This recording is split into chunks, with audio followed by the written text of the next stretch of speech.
But, in saying that, hindi ko gusto yung ginawa niya. Sa akin, parang lumagpas na siya sa physical play. Si Cliff Hodge ba ay dirty player o hindi? Boss Cap, narinig mo kami? Yes. Oh, Boss Cap, yes. Boss Cap, naka-live kasi kami. Tinatanong kung bakit ka daw nagalit nung last game nyo. Eh, sana ikaw na yung sumagot. Sabi kasi ni JJ, first time daw nagalit. First time? Sabi mo? Sabi ko, first time ko nakita nagalit si Boss Cap. Right.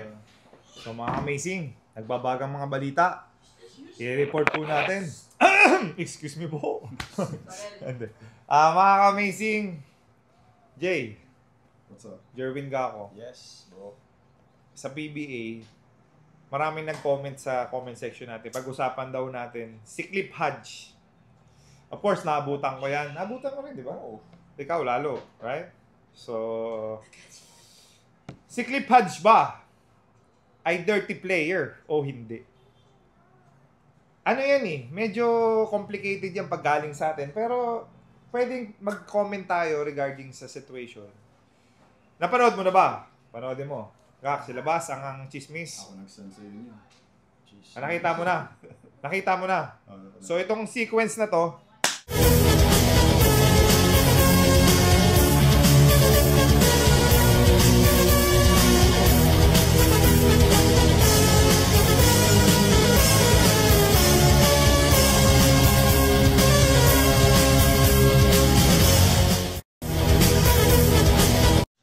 yan.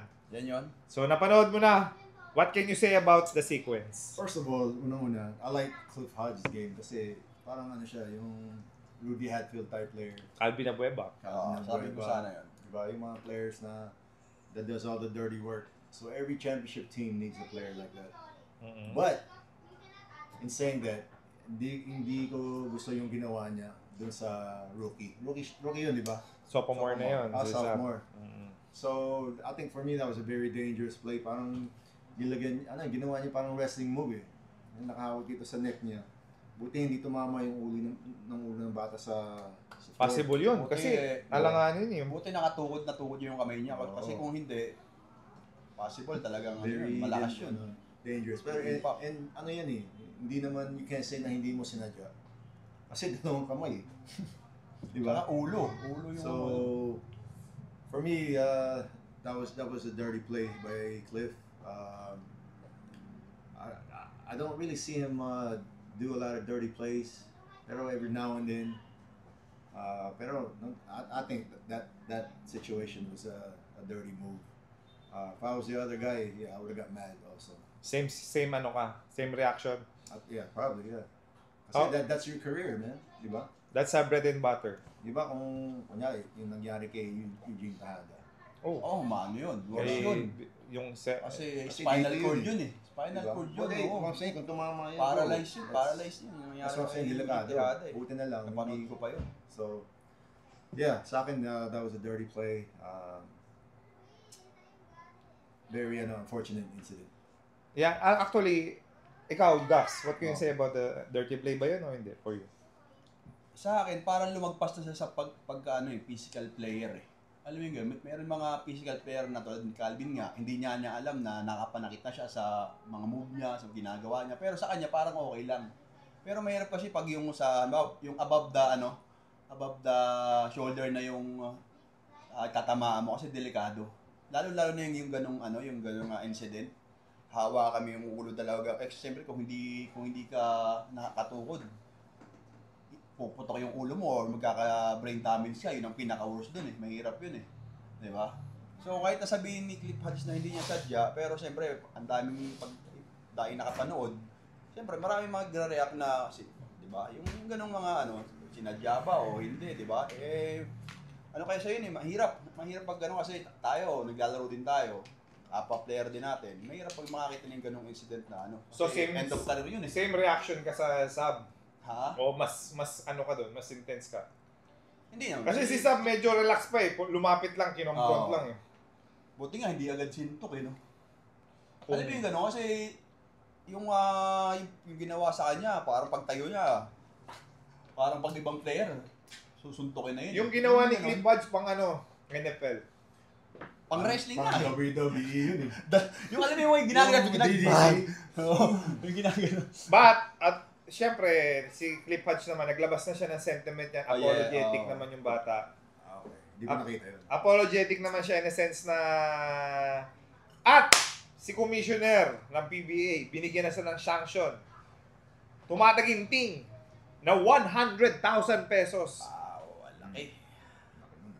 So, for you naman, is it worth it na i-fine siya ng 100,000 just for that specific movement? Yeah, I mean, it'll make you think about next time na pag naisip mo gagawin yun, unang papasok sa una mo, 100K Para yan. ano din, yung mga ibang players, di ba? Mga Oo. na, laki ng fine, malaki. Saka, Oo. ano yun, sobrang ano talaga yun, mahirap yun para sa ibang players na mangyayari yun. So, very good si Commissioner. Good call ni Kamish.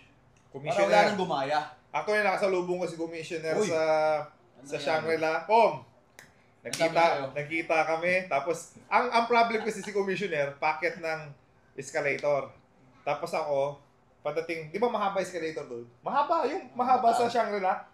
Naalala mo yung Shangri-La, yung sobrang haba, yung pagdating mo, third floor ka na. Paakyat siya. Pagdating ako, Kom! Tapos kinakausap niya ako, palayo ng palayo.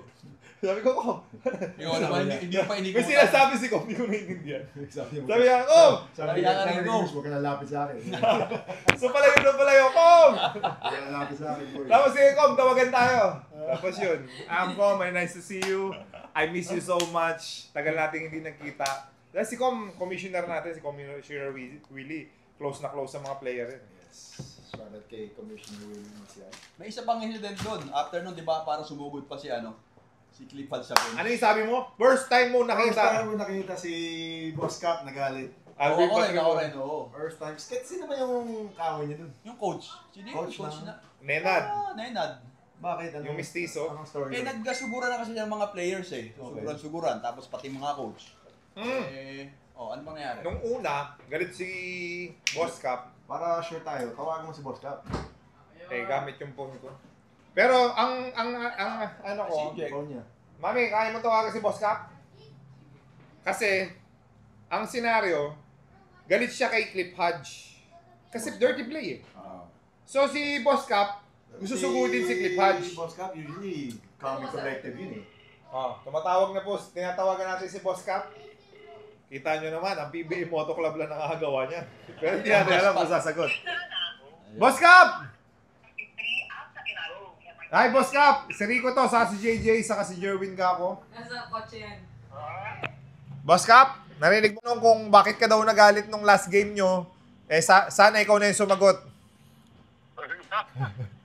Sabi kasi ni JJ, first time daw nagalit. First time, sabi mo? Sabi ko, first time ko nakita na galit si Boss Cap. Nagulat kami, Boss Cap, kasi usually, hindi ka nagagalit eh. So ano bang senaryo? Bakit, ano nangyari? Kalma lang. Ano yun? Actually, nung player pa ako, na-thrown out na rin ako. Hindi ko alam yan. Tapos, pag yung Centennial team na ano rin kami, meron din mga away. So, talagang yung last game lang, medyo nag-ano lang ako. For what reason, Boss Cap? Ano yung reason mo? Secret. Ayaw mo. Pero Boss Cap, sabi nga ni JJ, first time ka daw niyang nakita na galit. Nagulat talaga kami kasi usually we know. Yes. Lion, kalma ka lang. Yes.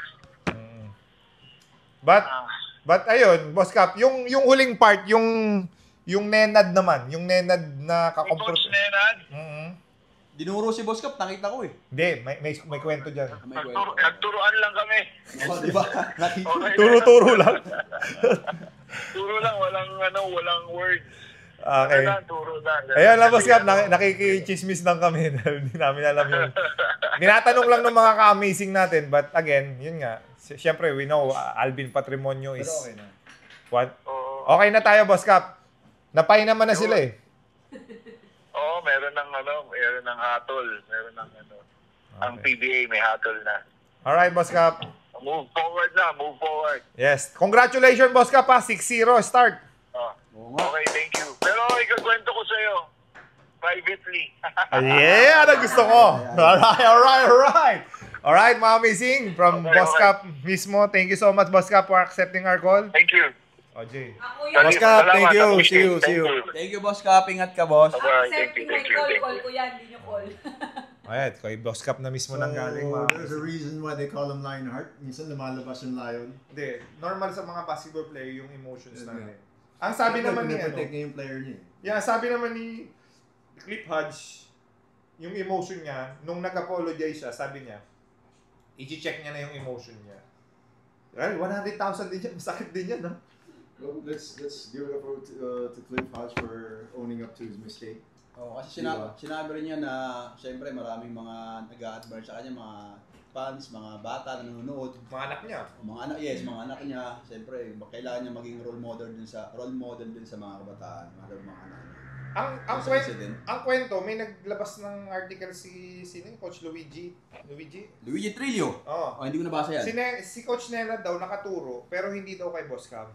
Yung angulo lang, kaya, di ba may mga ganyan, kunyari nakaganyan ka. Parang ikaw dati yung dalsal. Parang nagda-dirty finger ka kapag Oo. nakaganyan ka, di ba? Pero pagdating dito, ito pala. Baka nakaganon. Paling. Baka may gap So, siya. ngayon, Nakita ko kayo. Si Boss Cap, ang angulo daw, nakaganto si Nenad, tapos si Boss Cap lang nakaharap, pero nakaturo kay Sam or kay kung kanino man, okay. or kay Coach Monose. Hindi lang si hindi lang si Clipad siyang si Monose din daw. Bakit siya na-fine? Hindi ko na siya kasi almasan technical, galit niya, ba't daw Hindi, siya nadamay eh. pero ang may fine nga lang, Okay. ay si Coach Monose, 20,000. Uy, malaki din ha. Tapos, Ang ginawa niya. hindi mo alam eh. Hindi mo kasi makita ang gulo niya eh. Si Yung- Almasan nga eh, nung tinawag tinawagan siya ng technical foul. Sabi, ba't ako nadamay? Oo, ginagawa. Nakangiti pa nga yung mga coach eh. Sila, coach tawag ito, Webb, sila Monose, sila Boss Cap, nakangiti pa eh. Bakit daw nadamay si well, decision ng yan, di ba? Sana, ito naman, as an advice na tayo dahil wala naman tayong pwedeng gawin kundi magbigay na lang ng suggestion and advice para kay Cliff Hodge. Hindi natin pwedeng pagalitan si Zab Lucero dahil normal reaction yun. Right? Saka yung mga teammate niya. As a teammate, pagtatanggol mo yung teammate mo. Abueva, pagtatanggol ka niyan. Of course, you have to protect your own, man. Boss Cap, pagtatanggol niya yung player niya. Normal yun. Hindi natin pwedeng ang nagsimula, ang pwede natin bigyan ng suggestion at comment. Actually, no need na eh. Kasi alam niya na eh. Nag-apologize na siya. Alam niya yung mistake alam niya. niya mali yung ginawa niya. So, there's no need to give that. Cliff Hodge is a veteran in the PBA. Yeah, right now, So, especially. alam niya na yung mali niya. Yun nga. So, I take my hat off kasi nga, he admitted to his mistake. And, you have to just accept it. Kasi yung accept emotion mo sorry minsan, alam mo yung gano'n, pag nandun ka na sa moment na yon, so nakakagawa ka ng mga hindi mo makakalain magagawa mo. Ganto pa. Bilib din ako kay Kumicho na lalo. Alam mo paano ako napabilib lalo? Oo. Aside from the 100,000 naglabas pa uli si Commissioner Willie Marshall. Pag inulit daw ni Cliff Hodge, mas mataas pa daw sa 100,000. May second offense na yun. Alright? So, Parang may suspended siya isang game eh. meron pa ba? Oo, suspended one game. Parang yun. So, there you go mga amazing. Yan ang topic for today. Sa basketball world, alam nyo naman, pagka mga topic sa basketball world, nangunguna ang PBA Moto Club sa mga ganyan scenario. O may gusto po kayo na Moto Club jersey na JJ Helter Brand, yan na po. Available po yan sa ating HQ. Mga amazing. So, paunahan na lang po. Konti lang po to. Limited lang to. Ilan yun nandyan? Mga 10 lang? 300,000 lang. No, 10 pieces lang po to nasa HQ. Paunahan na lang. Ito po yung ginamit namin sa tour namin. So,